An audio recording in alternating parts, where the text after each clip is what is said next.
3 on the other end. Okay? So we have a 5 meter span RC beam, which is built integrally to a rigid wall on one end and 3 on the other end. Okay? So moduli of elasticity of concrete and steel are 25 gigapascal and 200 respectively. Use reference of C 28 megapascal, normal weight concrete, unit weight of concrete 1.5, and Fy of 420 megapascal. Determine the following. As to the section of the beam, we have a 500 by 800 beam. Then, with a hollow sa inyong center, but 150 from the top. Okay? So, iyan details on the detailed parts of the bow, naman, nakabot lang naman siya. The hole is 200 by 200.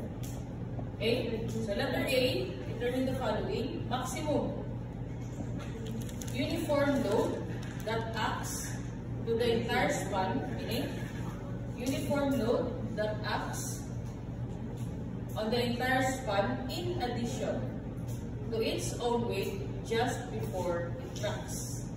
So it's on the verge of cracking. Pila ang maximum uniform load that the beam could carry before siya mag-manifest crack. Okay? Before siya mag-manifest crack, wherein that load, it should be in addition to its own weight. So meaning to say, you have your own weight, which can be computed using the section, even naman sa density or unit weight sa concrete. Okay? So you can solve for the weight. Diba la? Diba la? Diba? Okay? So, you have your beam weight. Then, ang ginapamangkot sa letter A is the additional uniform load that's also acting on the entire span before mag-crack ang beam. Okay?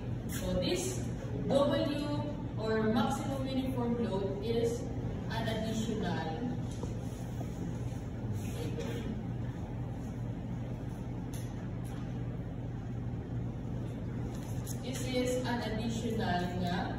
uniform load.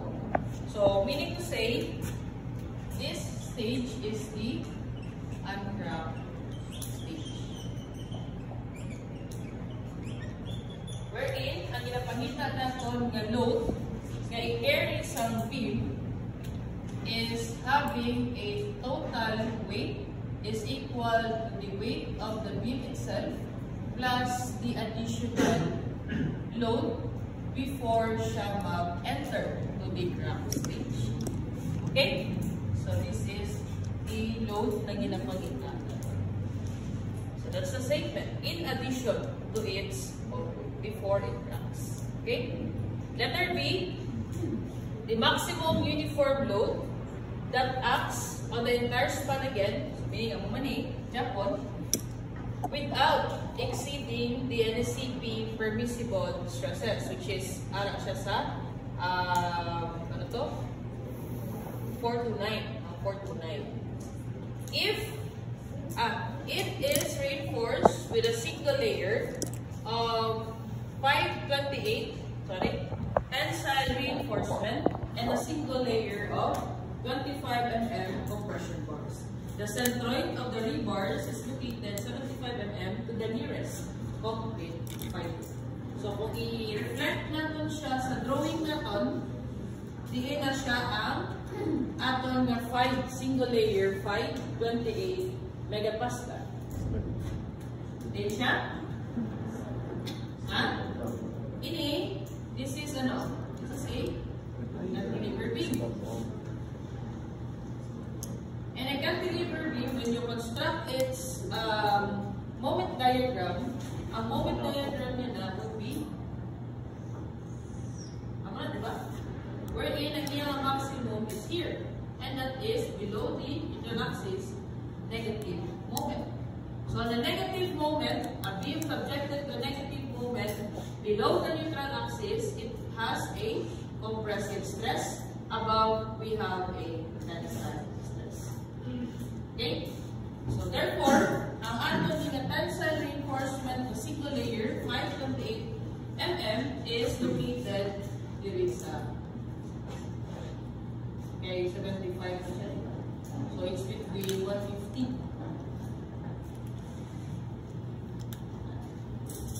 Okay? So that is your 5. Malaysia 528. Okay, and then in the compression, we have 4. Buo na siya.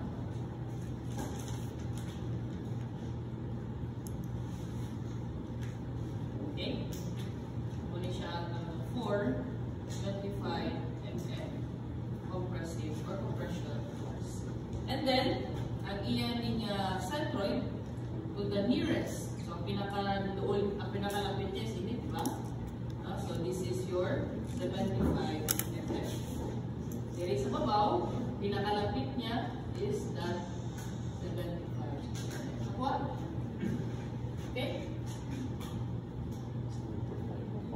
Yes? Yes. Okay.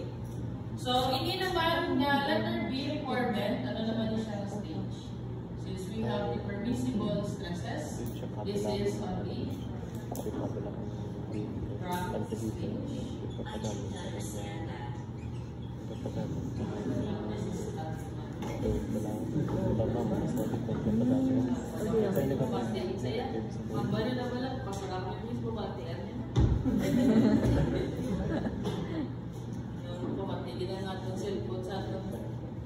Okay, letter A. So, letter A natin, we have this condition na before siya daw mag-crack. No? And based on the principles that we have just learned, nga ang aton nga boundary between the uncracked stage and the cracked stage is ang MCR. Diba? Wherein, in this boundary line, ang aton nga FC is equal to your FR. This region, ang FC natin diri is less than FR. Diri, makanto diri, the stage, this is where your FC is greater than FR, but lesser than your F prime C. Okay? Kaya kung mag-equal naman siya sa F prime sub C niya, then sila, alam na, ultimate stage. Okay? Sindihan? Okay? So, ano yung ato niya? Go. Kaya ba niya just before it cracks? So, ano siya? Before siya na magtabok, makakito sa next stage. Okay? So, ang section natin, ang formula natin, sini, ang MCR natin is equal to FR IG over Y. Okay? So, FR, this is equal to 0.62 lambda square root of FR. Okay? To satisfy the condition of the equation, 0.62 constant, then lambda, since we have here the normal wave concrete, therefore lambda natin is equal to 1. Okay? So you can now solve the modulus of rupture. We have 0.62 times 1, the square root of 28. Okay? This is equal to... I got no hands now again. Wala na ko hands on. 0.62 times 1. 3.28. FC natin. 3.28. Ilan eh? 3.28. Ha? 07. Okay. How about the gross moment of inertia? That is the moment of inertia of the entire beam, considering concrete only. Okay? So, in the uncracked stage, we disregard the presence of the reinforcement. So in the untrapped stage, we are only considering or we are only taking into account nga ang resist sa aton stresses developed in the section due to these loads applied to it entirely concrete under resist. Okay? Kumbaga sa ininga stage, napahuway, relax pa ya ang reforms. Okay? So, moment of inertia. So, gross moment of inertia. So, ini. So, this section is a unsymmetrical section. So, we will solve the moment of inertia sina. So, kita solve sina.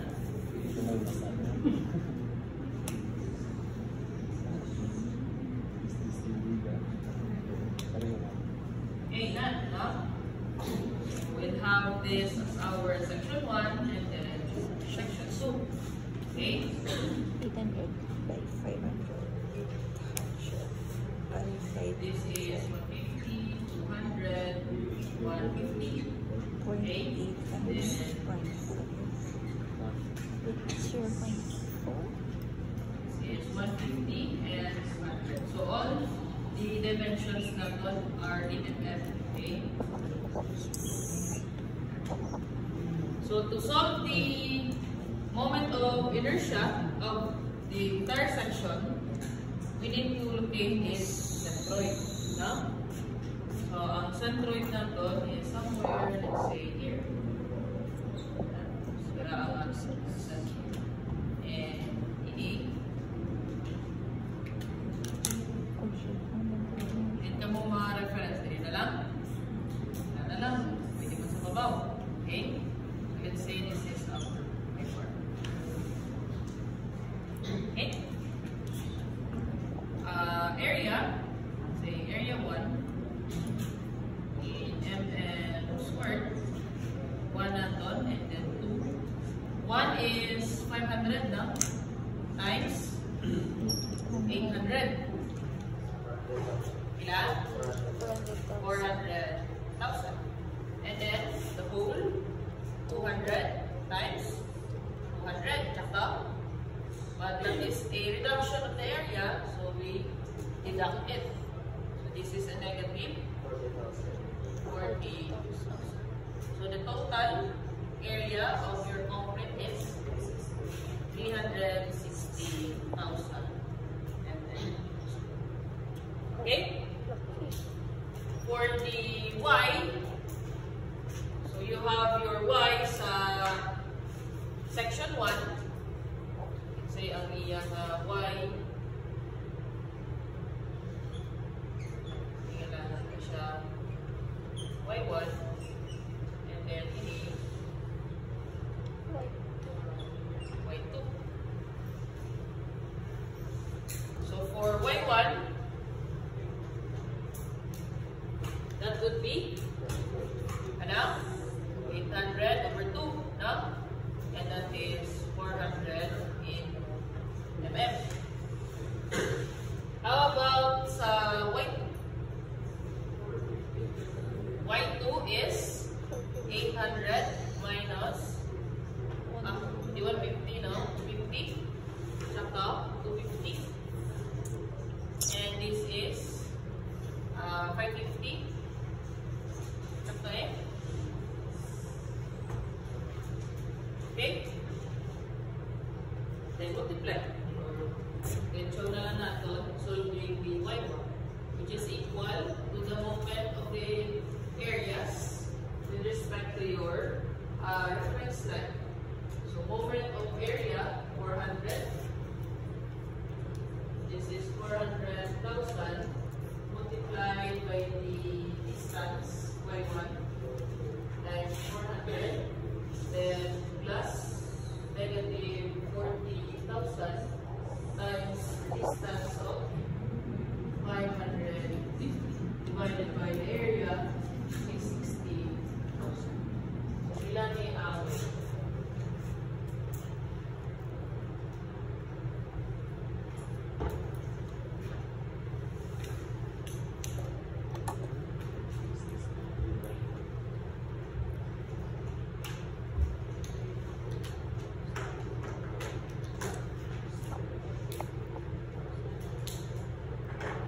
Pila? 383.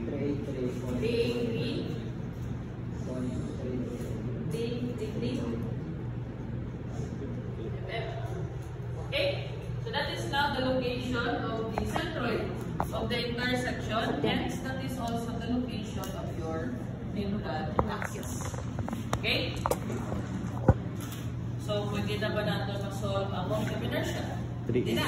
Now, solving the moment of inertia, you have the moment of inertia sa first area. Okay, so that is the moment of inertia 1, so area 1 plus area 1, and then this is your d1 squared. Okay, then plus the moment of inertia sa area 2 plus your area 2 d2 squared. Okay, moment of inertia about the centroid plus the parallel axis theorem. For section 1, moment of inertia, ano?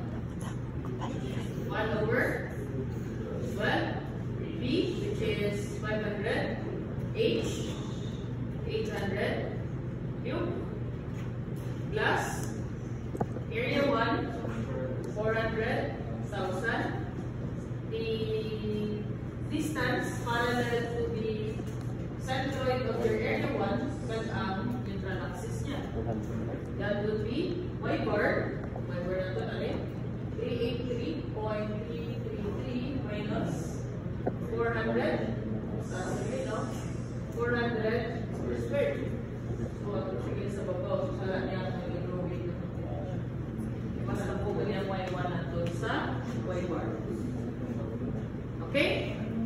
That's right. Made it?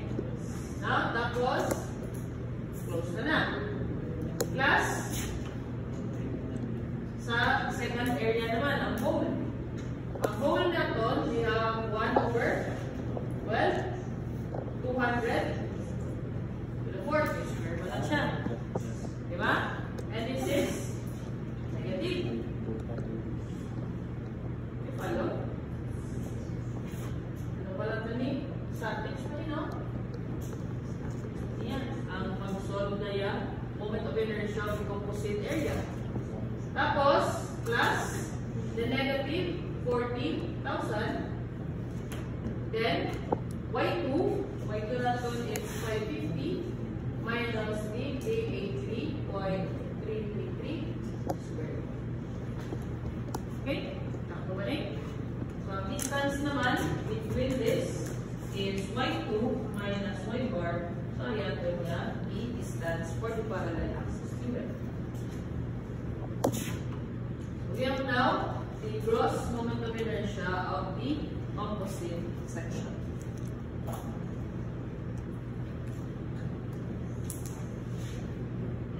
Ilagay ang gross moment of inertia.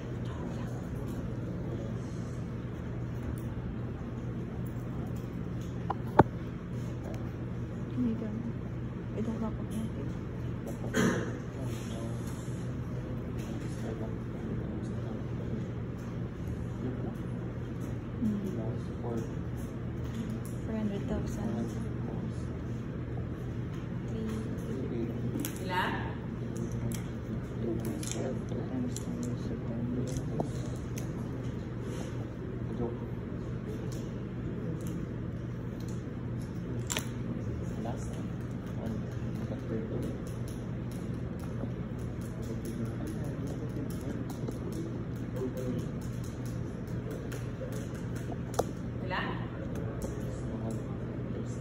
Report it in 1 times 10 to the 6. Ilan? 20,200. Times 10 to the 6 na? 20? 20,200. 20,000? 200. 6? Ako na? Times 10. Ako na is 20,000. Ano na? 20,000. 400. 383. Nason? Next lang is by minus. Tapos? Wala, takaligyo. Extra. Hindi, times 10 to the 6 yan eh. Pila times 10 to the 6? 20,200 times 10 raised to 6. Pila? 200. Radio? 20,000? 200. 200 na? Times 10 raised to 6. Raised to 6.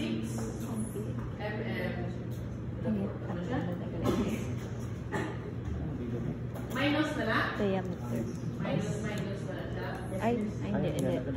Ang moment of inertia? Hindi, wala pa naman natin. Okay. Kaya hindi ko wala. Ato, galing sa lato. I-review mo lang yung nag-input sa calculator. Okay. Basta, sige na. Napapula natin sa equation ang YT. Okay? YT is the height of the tension zone. What is our tension zone? Ang tension zone natin, ano ang ginaryo? Tension zone natin is above the neutral axis. And sa ating diri nga drawing, ang neutral axis natin is already located, which is Y bar from the bottom. So therefore, ang ating YT is ayon sa ito. Okay? YT is the distance or the height of the tension zone of the section, and that is equal to 800 minus the Y bar. That would be 800 minus 383.3.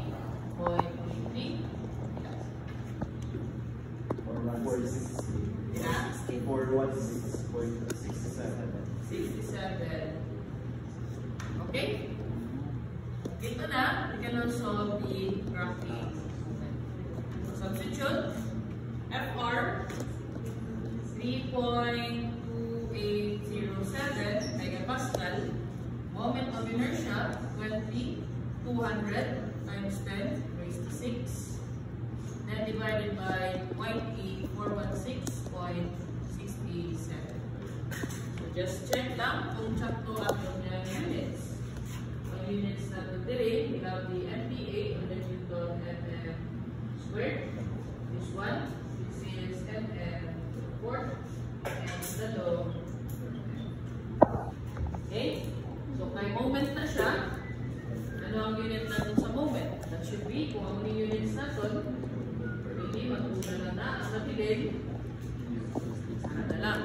So that is equals to Newton. Okay?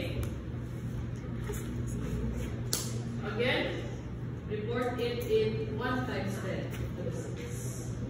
159.0471 times 10 raised to 6 Newton, and then or just drop 8 times 10 to the 6 is now 159.0471 kilonewton. Okay? Next, ang aton nga maximum uniform load additional. Okay, moment pa lang na. Meaning to say, before siya mag-graph, ang iyang maximum moment na ma-carry is until 159 kilonewton per lap. So meaning, ining MCR mo is also your maximum moment here. Okay? And cantilever beam, uniform ang load.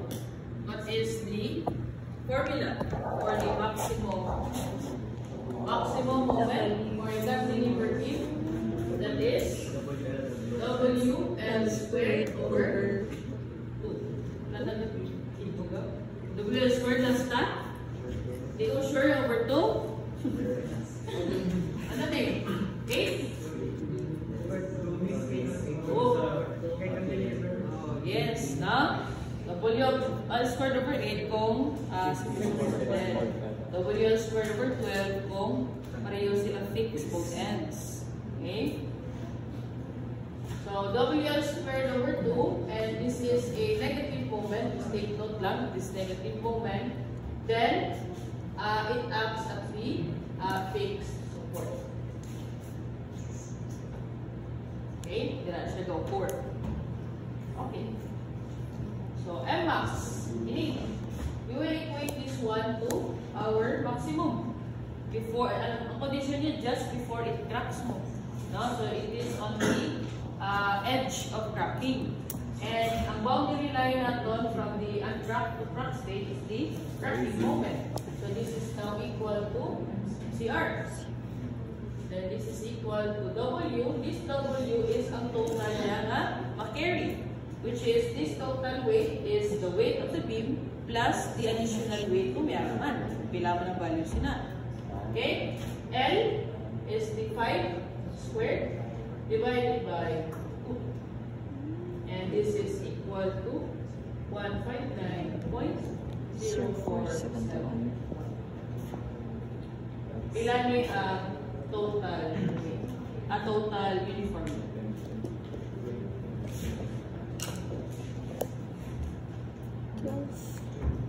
12.7238.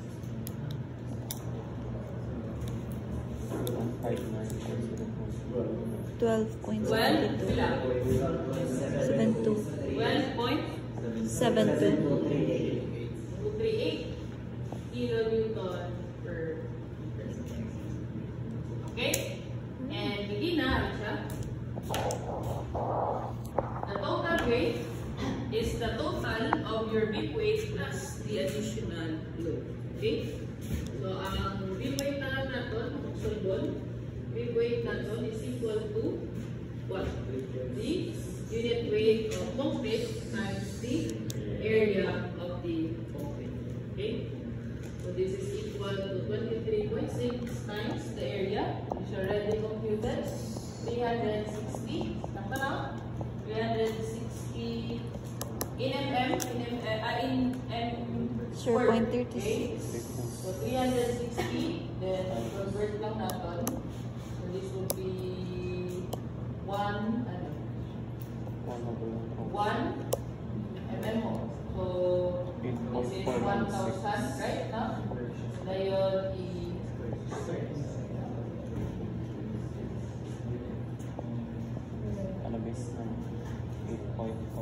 ilang beam weight? 8.496. 8.496 kilonewton per meter. Okay. And we have now the total weight is equals to the beam weight plus the weight additional. Okay. This would be 12.7238. This is 8.496. And then, ang ano na ito niya, additional uniform. And now, the additional, maximum additional, ilan eh? 40? 4.227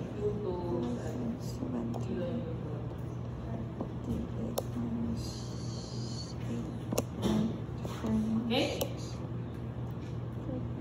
That's lang letter A. Letter B. Questions?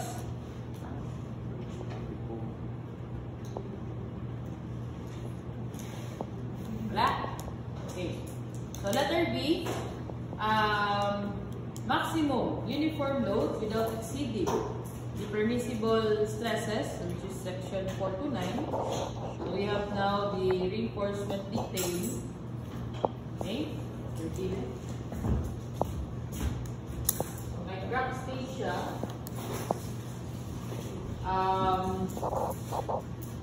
Crack stage. So we have to the AS na. AS natin is 5. The AB, no? 28. And then, bila ang cross-sectional area sa isa ka 28 mm. 5 times 6.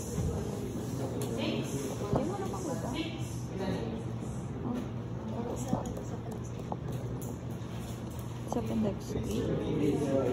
30. 80. Mana? Okay. Appendix, ano? How about the A prime S? That is 4. Area of the 25 mm.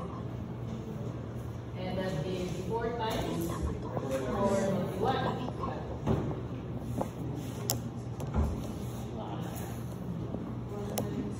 1964. 1964 64. mm. Straight. Okay. We have now the area of steel. So, ano na son? Ang modular. Modular ratio, we have ES over C. And this is equal to 200 divided by 25. 5. 8. Yeah? 8. Yun ang 8. ang ano And this is greater than 6. Therefore, Appendix A. okay. Ah, Diba? Yeah. According to the code, it should not be less than 6. Ito na. Not less. Adason, ang aton nga transform area. We need to transform these steel areas into a equivalent fictitious concrete area. Lupit na ako. Mas nangali lang ulit ko. Ay, talaga. Kinabukasan.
Transform area.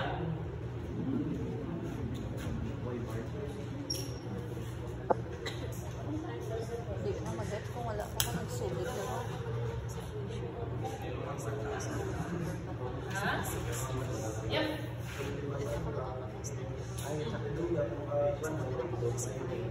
Sige. Sige ka. Oo. Ang anong transform?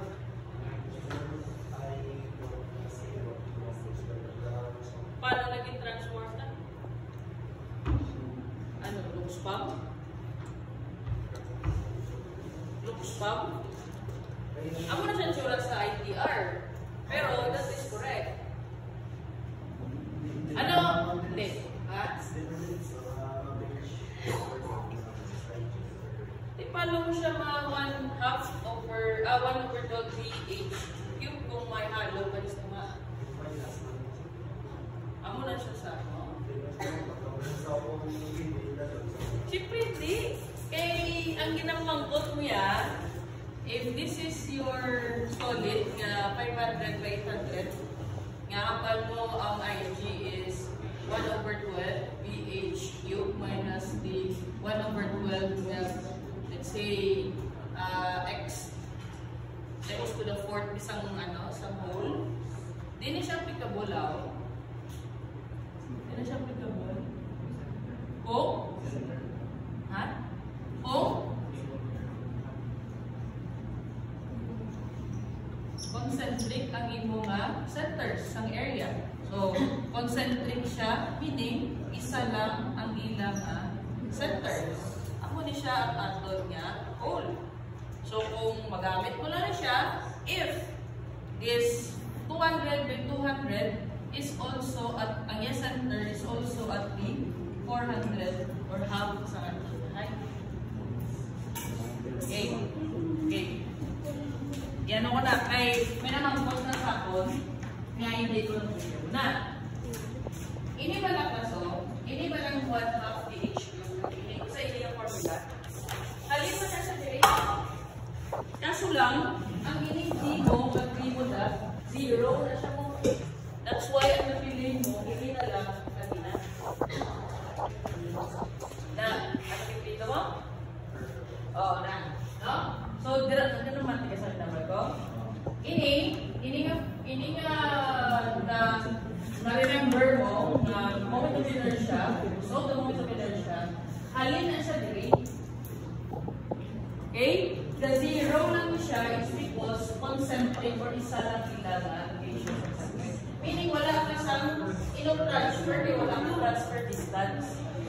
Okay? So please review your statics ha. Okay, statics mo na siya. Okay? Hindi na siya okay? Pero it's good na gin-raise mo na siya. Okay? So, okay na? Okay.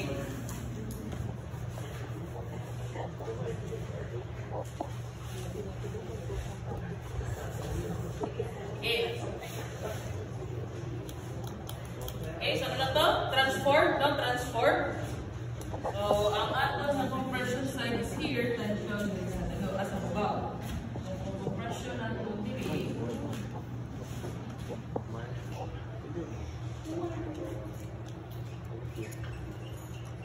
Ini transform siya dili, no? So, this is siya. Okay, at graph siya. Okay? So, kung transform na to, we will calculate again the location of the neutral axis and incorporate na nato ng area sa steel. So, this is now our X. Okay? And then, ang atong diri reinforcement, this is your 528 mm. And then this is 425 mm diameter. So, ang distance ini 25. Tapos, ang distance naman sini is also 25. Okay? So, ini tensile reinforcement na to, ang iyang area is this one. Fictitious niya, AS multiplied N. Okay? The distance, the center of this, going to the neutral axis is what? Bila? 800 di siya, below, minus 75. Okay? Same na na-Japon ang centroid niya. Kung anong centroid sa original mong reinforcement, ang iyang fictitious area, the same man na iyang centroid. So therefore, ini, it should be 800 minus 75 minus X. Okay? Okay? So 800 minus 75 minus X. Ini, ina siya. Kung i-reflect ko na siya diri na siya. Oh.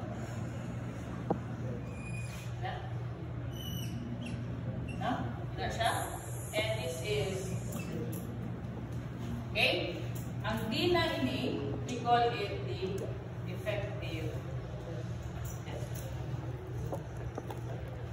Okay? Effective depth of the beam, which is the definition, the distance of the centroid of the tensile reinforcement to the outermost fiber of the compression. Okay, the vertical distance of the centroid of the tensile reinforcement to the exterior fiber of the compression. So tensile reinforcement ng centroid, distance to the outermost fiber sa compression side sa concrete. Okay? That's your effective depth. Okay. So, muna ni siya ito niya effective depth. And then, we have also a compression bar. Ang compression bar na ito, may corresponding mo na siya nga fictitious area. Okay? So, ang fictitious area na ito Okay na? This is our A prime S, diba? Pero multiplied by 2n minus 1. You follow? Then, ang distance niya is makadto sa imong neutral axis pila? That would be x minus 7. Okay? So, muna ni siya ang aton yung transform area. Equivalent area sa ining original lang of the area. So, this transform area will now be used in calculating the elastic stresses within drop stage. Okay?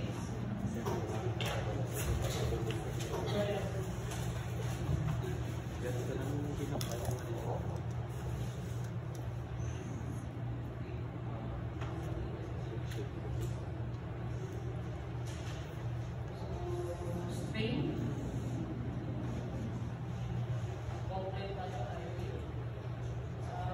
Compression.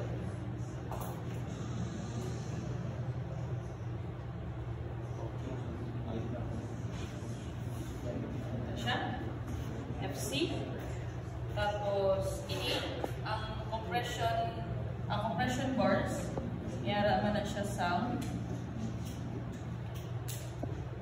Fs. Okay? And then, steel natin.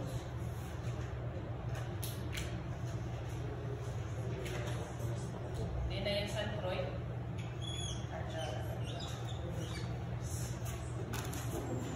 Okay?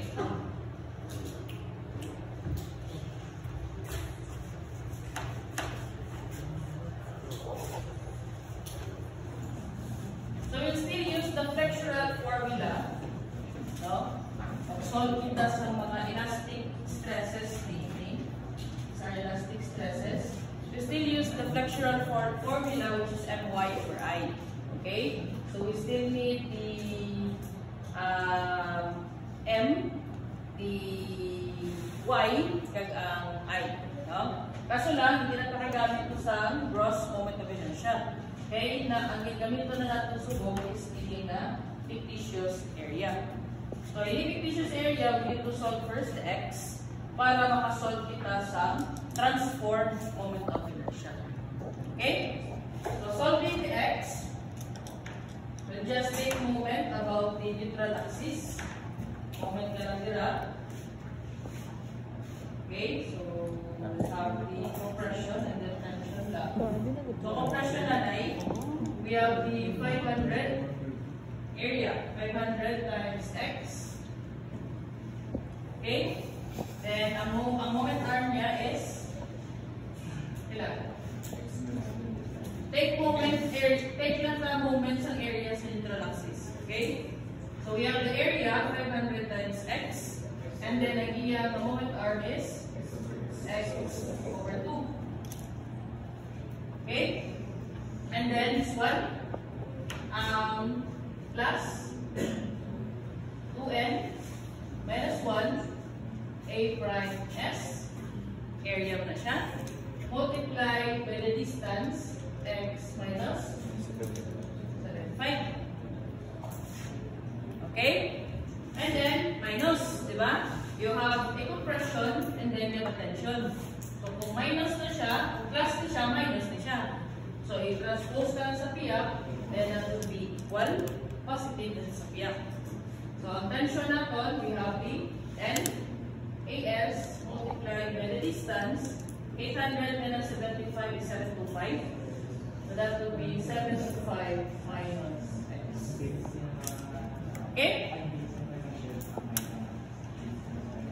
So, ini, napunta ni mga kawasin sila. So, masunod na niya po natin. So, we have now here 250 x squared plus 2n 8 minus 1. Okay? Then, A prime S na to, nari, 164. Tapos, x minus 75. NAS, we have the 8. AS is here. 3,080. 725 minus X. Solve for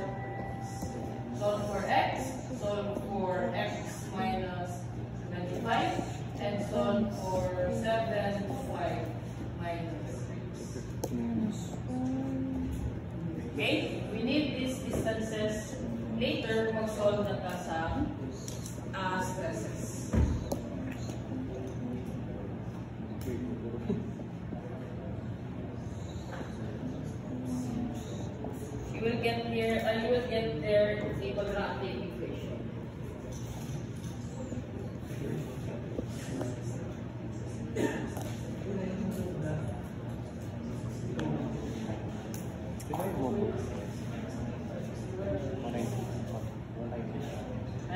Ano na? Kanina? Nila, ang x. 195. 185. 185. 117. 1171. 71. How about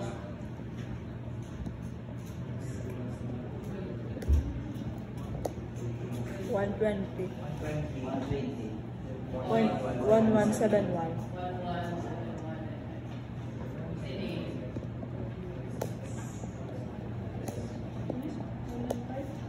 529.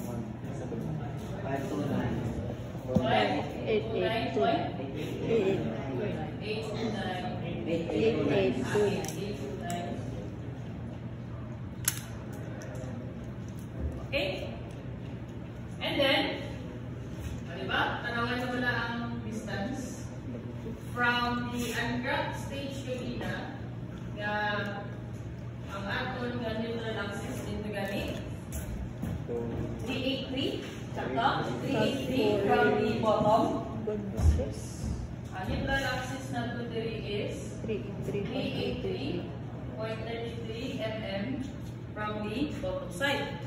Sa front stage, ang aton subo nga neutral axis is now 195.1171 mm. Din ang tension side kanina pit ay sa babaw. Meaning to say, sa naglataw siya sa cracking movement, nag-start na to be manifest ang crack.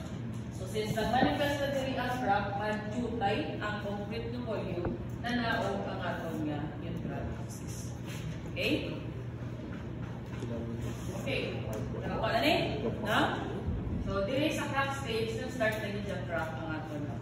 Tamo na siya nga, from 383, it reduces to 195.1171. Kung positive moment naman, ang aton naman yung neutral axis, pasaka naman siya. Kaya ang cracking na ito, dili naman sa dalo mag-start. Okay? Okay. So, na ang ipahita niya, no? Moment of inertia na form. Now, so, similar ni Jai, walang ibang method in solving the moment of inertia, but to use the moment of inertia sa centroidal plus the parallel axis theorem. Okay? So, ini ang parallel axis theorem ng Tajapos. Ini kay, ang centroidal niya ng moment of inertia is not acting to your neutral axis. So, i-transfer na sa Japon sa neutral axis. So, we have here the moment of inertia of the concrete and then the fictitious areas of the steel.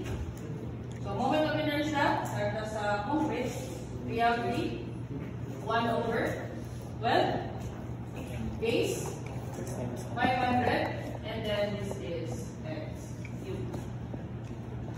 Okay? Plus the area 500 x. Okay? And then ano ang yung distance? That would be x over 2. It's not a formula, it's just the centroidal moment of inertia plus your parallel axis theorem. Area times the transfer distance squared. Okay? That's for the concrete part. Dito sa naman, compression bars. So for the compression bars plus, okay, the centroidal area of this, kumalikan na these are very small areas na sa steel. Okay? So since that is already a negligible area, we do not solve its centroidal moment of inertia. Gadiretso na tayo sa iya ni effect sa iya nga parallel axis theorem.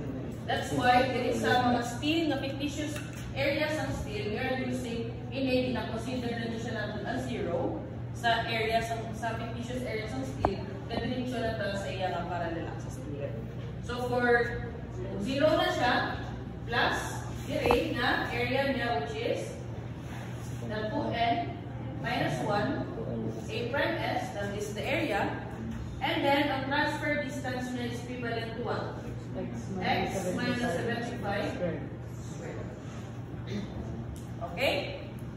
Last, dito naman sa tensile, you have again a 0, negligible centroidal moment of inertia, plus dn as, and then transfer distance of 75 minus x. So, masolve nyo natin na yun IT. Okay, may values ka naman sa x, may values ka naman sa x minus 75, may value ka naman sa 75 minus x. Okay, so just continue this problem. Tomorrow now? Sabi ko, may gap pa. Sabi din natin, pero kono, no? Dito kita sa, sa paligid. Okay, so continue na dito. May question so far? Yes. Yeah, wala pa maliban yung modular ratio. Ang modular ratio natin hindi mo magamit sa track. Sa track lang yan. Kung 6 kami dun. And kung mag-less na siya sa 6, kung siningon sila, any lowest value na ng 16 mo, hindi dako-dako na siya. Kung mag-compute ka to sa formula sa easy, atong 47 something na formula, ang F prime sub 0 yung labaw na sa 42 and 15. And hindi na siya yung traditional na, diba, max na 42.